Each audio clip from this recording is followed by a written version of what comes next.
All right, happy Purim, everybody. Just coming from the Tish of the Nadverner Rebbe in Bloomingburg, and I went also to Satmar Rebbe's house, got a bracha from him. He had Purell. I'm being serious. Like right when you walked into his room, he had a big Purell machine, and there was a sign there. It said, if you want to shake hands with the Rebbe, you only if you wash your hands with the Purell first. And it said, under no circumstances should you kiss the Rebbe's hand. And really, nobody was even shaking hands with the Rebbe, and I didn't either. He put his hand on my streimel and blessed me, and he asked me where am I living now. I said I'm still in White Lake, and then he read the kvittel, and that was it. But it was nice to go in and get a bracha from a tzaddik, from a Rebbe. And then we went to Nadverna in Bloomingburg. Nadverner Rebbe is our good friend, and he was blessing us all kinds of hashpuas. He didn't care about shaking hands or anything. I found that recording that I was talking about another video of Emil Cohen, and it was really funny.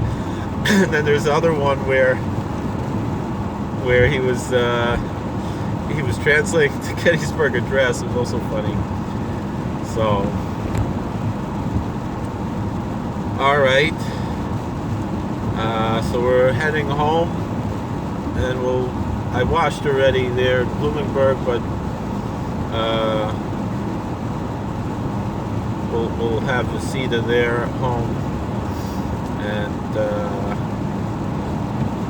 it's. You got $3, didn't you? Yeah, I got $3. Wow. I have $1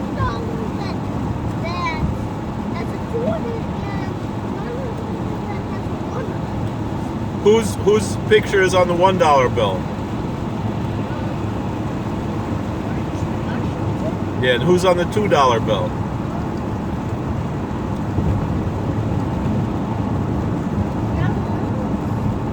You trying to read it? Razy, can you read it? Like under the picture of the president, it says his name.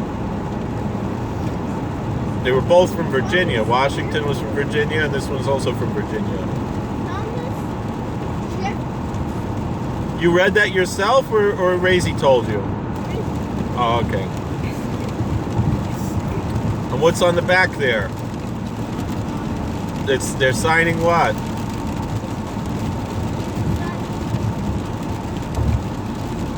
Like, that's probably the coolest picture of all the money on the back. The picture on the back, they're signing the Declaration of Independence? Yeah.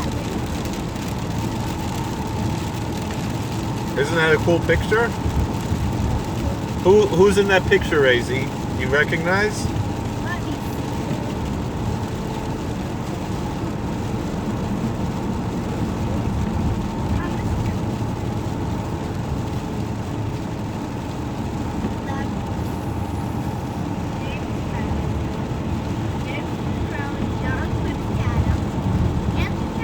No, Andrew Jackson's not there.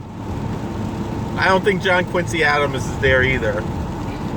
I believed you when you said Jefferson and James Monroe, but then I realized you're just naming the presidents.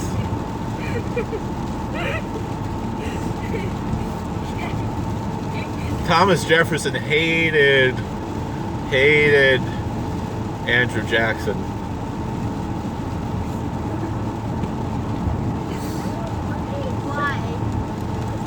Because he was different.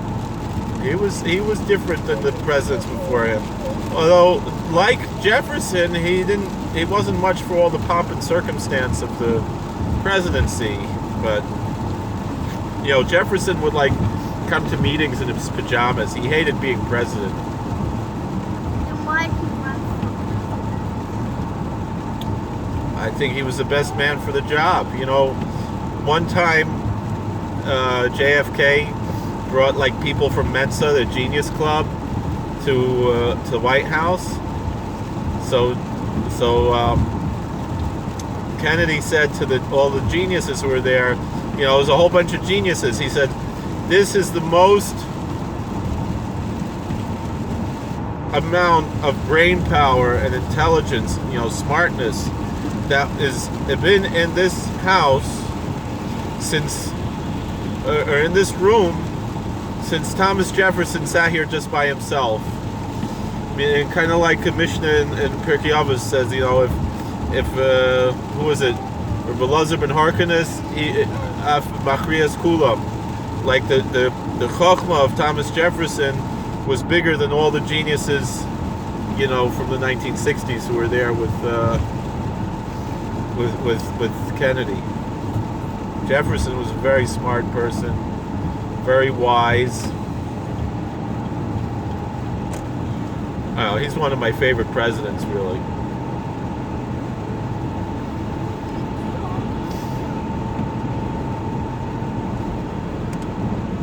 All right. So, what else do you guys want to talk about? Why I didn't integrate the height. I don't know. I made your height. All right. We'll see you guys later. Happy Purim.